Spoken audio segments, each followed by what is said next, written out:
Hey everybody, welcome to my first ever tutorial series. In this series, we will be learning how to make a stylized sword.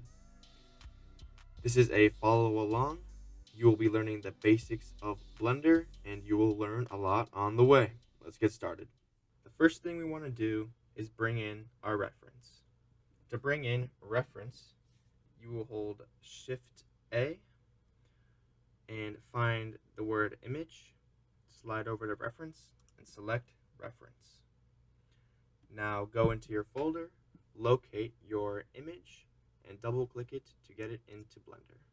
Once you have your reference in, you need to change the rotation so it stands up like a wall. First, we're going to select our reference, and you'll know if it's selected when the outline is orange. So hold Alt and tap R, and Alt R resets any rotation applied to your object.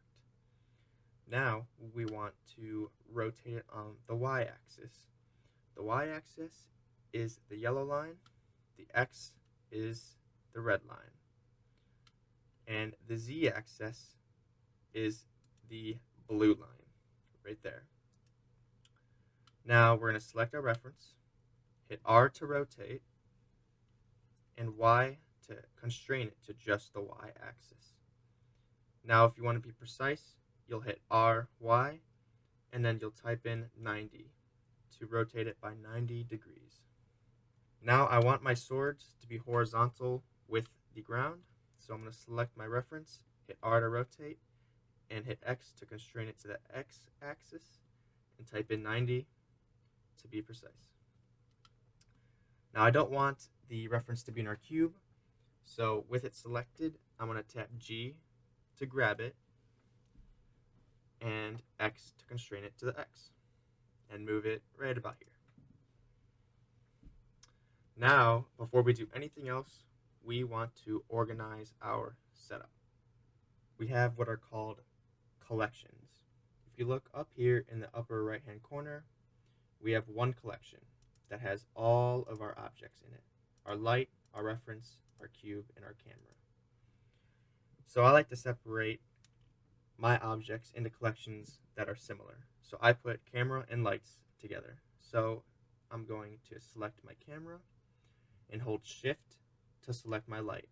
Holding Shift allows you to select multiple things at once.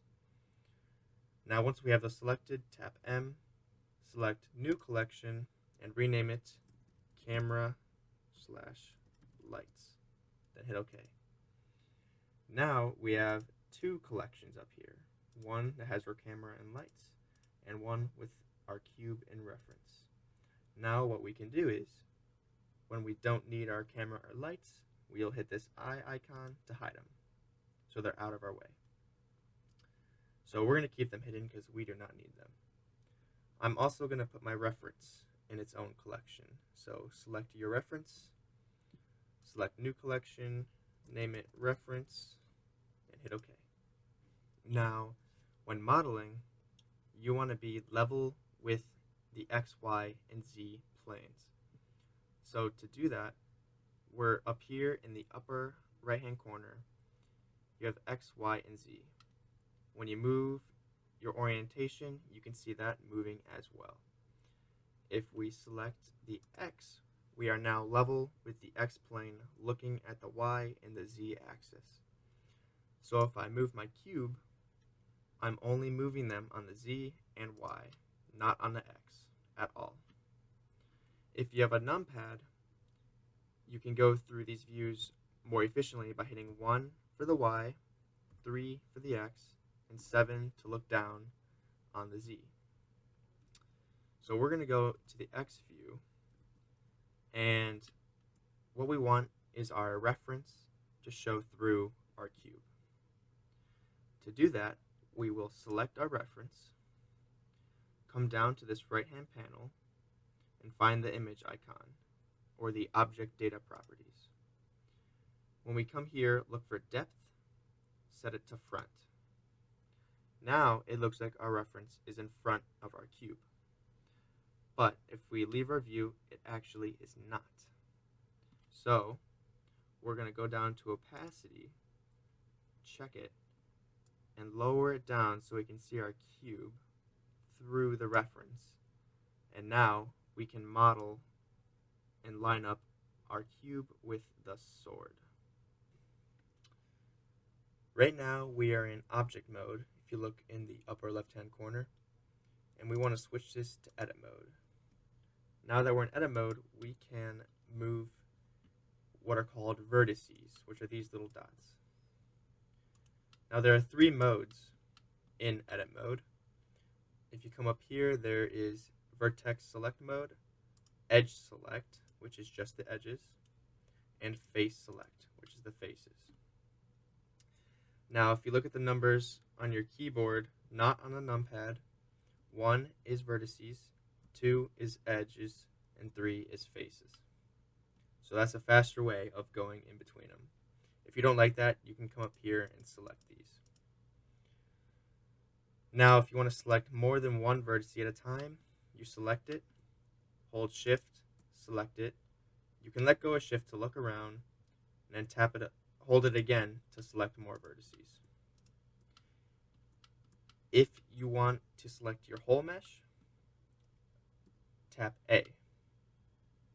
And then if you want to deselect, double tap A or just click off of it. Now we're going to go back into our view, hit A to select everything, and S to scale. And we're going to scale our cube down about that size. Now I want to move it up to match the hilt of our sword. But I can't do that in edit mode because if I move our cube, our origin point stays still. And our origin point is where the rotation of our cube begins. So if I go in object mode and rotate my cube now, it's all wonky and messed up. If that happens to you, you can fix that by holding right click, set origin, origin to geometry. Now it's back in place. So what I like to do is tab into edit mode to move my vertices, and then tab back to object mode to move my mesh where I want it. So we're going to move it to right about there. And now we're going to scale this cube to the length of our blade. So we're going to go in edit mode, A to select all, S to scale, and we're going to scale on the Y axis. Now I want to move my cube over to the blade, so I'm going to hit tab into object mode, G, Y, and that's about good. Now we want to make the shape of the blade here. So what we're going to do is go into edit mode, and to add vertices and loop cuts, you're going to do Control R. So this is one loop cut. You left click, you can move it around, and then left click again is its final place. So go back into view. I don't want just one loop cut, so I'm going to Control R and then scroll with your mouse wheel. And that will give you much more. God, my English sucks. So now we can begin making the shape of our sword. And I want to select these top 2 vertices. To do that, I'm going to go into X-ray mode, because if I box select them right now, it only selects one. And I could select both, go back into view, then move it, come up here, select both, go back into view, move it. Or I could go Alt-Z, so now we're in X-ray mode, select box select, now it selects both, and now I can move them up. So G to make it rise, GZ, GZ, GZ, and you'll just line up your top row of vertices with the top of the sword and the bottom with the bottom of the sword.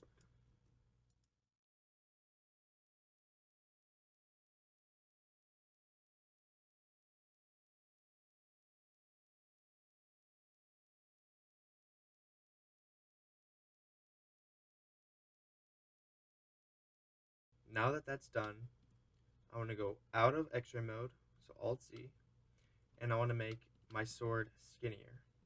So I'm going to hit Y on the Y view, or 1 with the numpad. Alt Z to go into X-ray mode and select 1/2 of my vertices, and I want to move them on the X, so GX.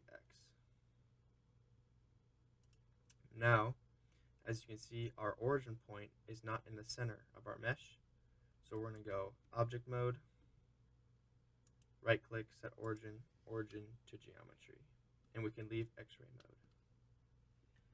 So now we have the shape of our sword, and we want to make the bottom look sharper and skinnier than the top. So we'll go back into edit mode, go back onto the X view, go back into X-ray mode, and select all of the bottom vertices.